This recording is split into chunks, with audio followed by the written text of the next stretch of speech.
প্রিয় দর্শক, আসসালামু আলাইকুম। স্বাগত জানাচ্ছি রয়্যাল বাংলা টিভির সংবাদে। সাথে আছি আমি শায়লা শারমিন।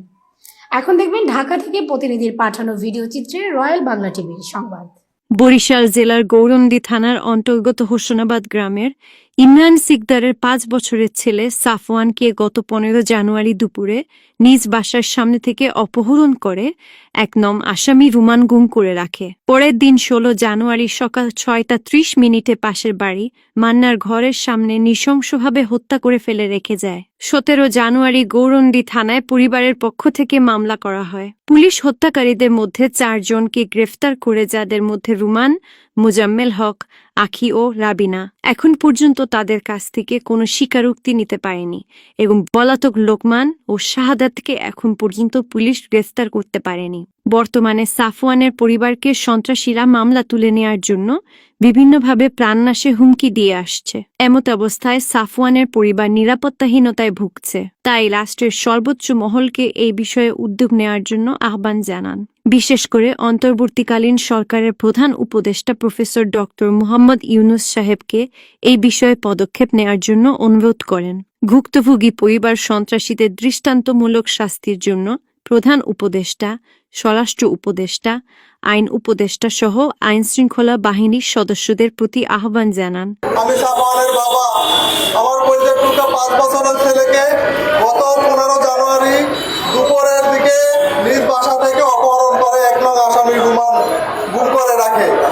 পরের দিন 16 তারিখে সকাল 6:30 মান্না ব্যাপারীর বাড়ির সামনে নৃশংসভাবে, আপনারা দেখেছেন বিভিন্ন ছবিতে, ওরা নৃশংসভাবে অনেক কষ্ট দিয়া, ঠিক আছে, এত কষ্ট দিয়ে প্রশান্ত মতো ওকে মেরে হত্যা করে ফেলা হয়েছে।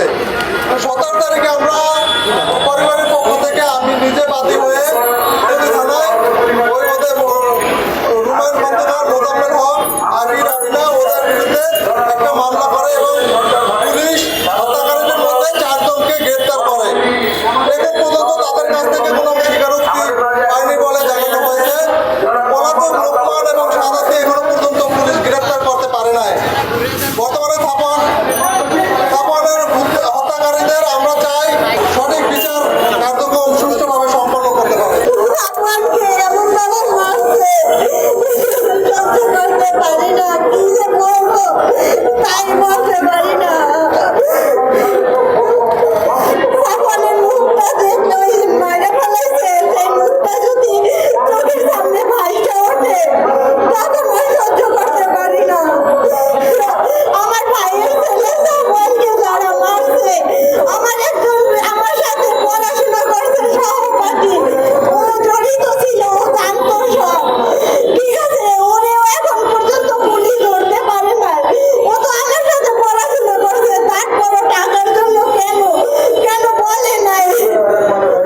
সাক্ষী, মানুষের এত হাজারি, এগুলো কোনো প্রশাসনের চোখে পড়ে না। আমরা অবাক হয়ে যাই যে একটা 5 বছরের শিশুকে হত্যা করার পরেও সেই আসামিদের কাছ থেকে পুলিশের তদন্ত বিভাগ ডিবি এখন পর্যন্ত কি তদন্ত করেছে আমরা জানি না। সেই তদন্তের কোনো রেজাল্ট নাই, ফলাফল নাই, কিন্তু তার এখন পর্যন্ত বিচারের আওতায় নিচে ঠিকই রিমান্ড ঠিকই দেয়, কিন্তু কোনো রেজাল্ট পাই না যে কে হত্যা করেছে। আমরা আর কি প্রমাণ দেব? আসামিদেরকে সরাসরি খুনিদেরকে ধরা হয়েছে, কিন্তু এলাকার মানুষ এমনই এই মুজাম মেম্বার নামে একটি কলঙ্ক, এই রুমান নামে একটি কলঙ্ক, এই রুমানের করে নিয়ে এই সাবানকে হত্যা করা হয়েছে। এই মুজাম এলাকার একটি প্রতিনিধি একটি ভোট চুরি করে মেম্বার হয়েছে, কিন্তু অনেক রাজধানী, অনেক জমি দখল, অনেক সন্ত্রাসী কাজে সে জড়িত, কিন্তু কোনো বিচার আমরা পাই নাই।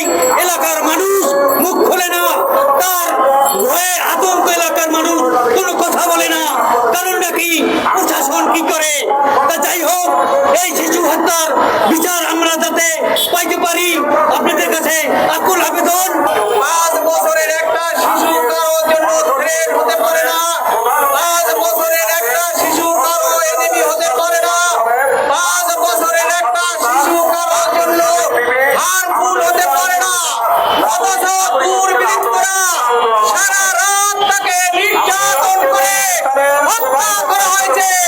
সেই হত্যার ঘটনা আমরা এখানে বর্ণনা করতে চাই না।